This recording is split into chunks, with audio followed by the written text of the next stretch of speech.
हाँ जी, तो आज हम शुरुआत करने जा रहे हैं सबसे इंपॉर्टेंट चैप्टर की, दैट इज कॉल्ड जर्नल।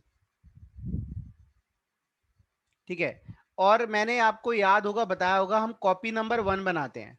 तो ये हमारी कॉपी नंबर 1 है। हो गई अकाउंटिंग की शुरुआत। सबसे पहले जब ट्रांजैक्शन, किसी भी लेन देन को लिखा जाता है तो कहां लिखा जाता है? जर्नल के अंदर। तो फटाफट इसके बारे में कुछ पॉइंट्स लिखने हैं आपने। ठीक है, it is a principal book of accounts.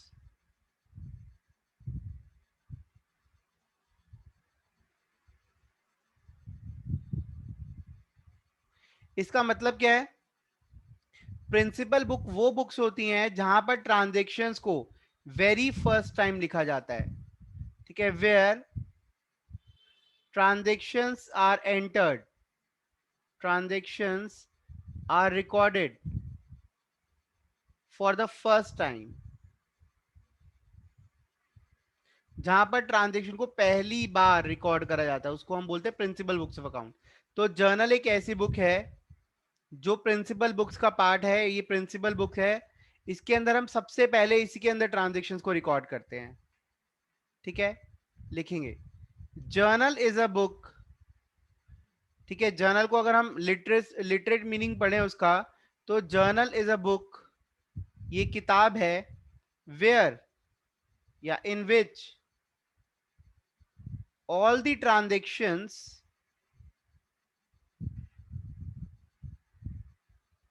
Are primarily recorded. Primarily का मतलब है पहली बार, फर्स्ट टाइम रिकॉर्ड करा जाता है। Recording of transactions in journal is called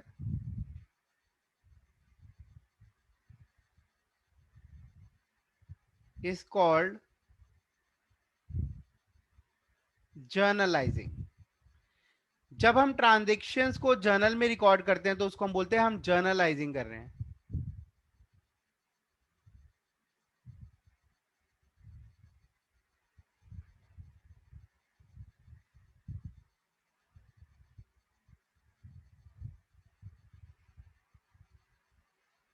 next, transactions, transaction मतलब कोई भी फाइनेंशियल इवेंट जिसमें मनी वैल्यू आ जाए। Transactions are recorded in journal in chronological order. Chronological order, याद रहे हम कौन सा ऑर्डर फॉलो करते हैं? Chronological order. What is the meaning of chronological order? Chronological का मतलब क्या होता है? क्रोनोलॉजिकल का मतलब होता है डेट वाइज। ठीक है, हम डेट वाइज ट्रांजेक्शन्स को रिकॉर्ड करते हैं। ठीक है, इन पॉइंट्स को लिखो, फिर हम आगे बढ़ते हैं। तो जर्नल का फॉर्मेट बनाना है हमें। ठीक है, तो जब भी आप जर्नल करेंगे तो सबसे पहले आपने ये लिखना है आप किसकी बुक्स बना रहे हैं। बिजनेस का नाम, इन द बुक्स ऑफ, जैसे मैं अपने बिजनेस का नाम लिखता हूं, मैसर्स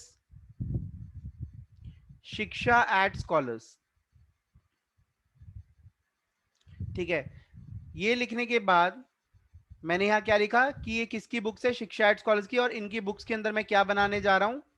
जर्नल बनाने जा रहा हूं। अब मैं आपको जर्नल का फॉर्मेट सिखाऊंगा।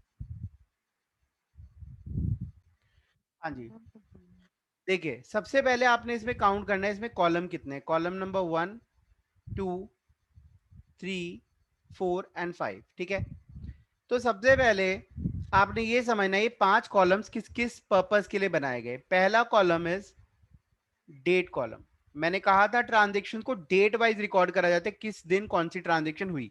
तो यहां पर डेट आती है। पर्टिकुलर्स, ये हमारा पर्टिकुलर्स कॉलम है, यहां पे हम ट्रांजेक्शन को रिकॉर्ड करते हैं। ठीक है, तो इस एरिया के अंदर हम एंट्री करते हैं। ठीक है, और उस एंट्री को ही हम बोलते हैं जर्नल एंट्री। क्या बोलते हैं? Journal entry. किस चीज की एंट्री करते हैं? जो ट्रांजेक्शन हुई। ये किस चीज का कॉलम है? Third column is for L F.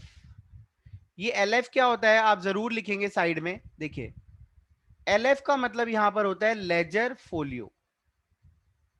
Ledger folio. जैसे कि अभी खुश ने कहा कि सर जब हम सारी ट्रांजेक्शन जर्नल में रिकॉर्ड करेंगे तो बहुत मोटी बुक हो जाएगी। यस, पहले मैनुअल अकाउंटिंग होती थी तो ऐसा होता था। तो उस केस में क्या होता था, जर्नल का नेक्स्ट स्टेज है लेजर। हमें जब क्रॉस चेक करनी होती है कॉपी नंबर 1 की कोई एक सारी एंट्रीज कॉपी नंबर 2 के अंदर ट्रांसफर करी जाती हैं, तो कॉपी नंबर 1 की एंट्री कॉपी नंबर 2 के कौन से पेज पर है उसका पेज नंबर इस कॉलम के अंदर लिखा जाता है, एलएफ के अंदर, लेजर फोलियो के अंदर। तो लेजर हमारी कॉपी नंबर 2 हो गई, जिसके अंदर हम सारी ट्रांजेक्शन को ट्रांसफर करेंगे। कैसे करेंगे बताऊंगा। और फोलियो मतलब पेज नंबर, यहां पेज आएगा। तो देखा जाता है कि भाई जर्नल से जो एंट्री कॉपी नंबर 2 में ट्रांसफर हुई कौन से पेज पे गई, ताकि हमें ढूंढना ना पड़े। तो वो पेज नंबर यहाँ, हालांकि अब तो ये बिल्कुल कॉलम खाली रहेगा क्योंकि हम इसके अंदर कोई पेज नंबर नहीं डालते, सब कुछ कंप्यूटराइज हो चुका है। लेकिन जो लोग मैनुअल अकाउंटिंग करते हैं वो इसका पेज नंबर डालते हैं, आज भी डालते हैं जहां पर मैनुअल अकाउंटिंग है।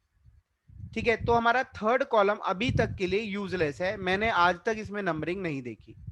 ठीक है, सिर्फ ऑडिट करते टाइम हमने जब चेक करा था तो कुछ कंपनीज हैं, और कुछ कंपनीज भी नहीं, कुछ एनजीओ सी, वो अभी तक मैनुअल अकाउंटिंग कर रही है, जिनके पास कंप्यूटराइज या जिनके लोग बहुत पुराने हैं उनको कंप्यूटर चलाने नहीं आते। अब ये फोर्थ और फिफ्थ कॉलम कौन से है? ये है कॉलम डेबिट और क्रेडिट के, जिसे हमें समझना है। जो rules of debit credit chapter है वो यही है, इन्हीं के बारे में। ये डेबिट और क्रेडिट क्या है? दो कॉलम्स हैं, दो साइड्स हैं जो हमेशा इक्वल रहती हैं। कह सकते हैं लेफ्ट साइड और राइट साइड होती है, तो ये हमेशा इक्वल रहती है। कैसे रहती है वो आपको समझ आएगा नेक्स्ट क्लास के अंदर जब हम rules of debit and credit करेंगे। ठीक है, अभी आप इसका फॉर्मेट नोट करिए और कोई डाउट है तो पूछ लो।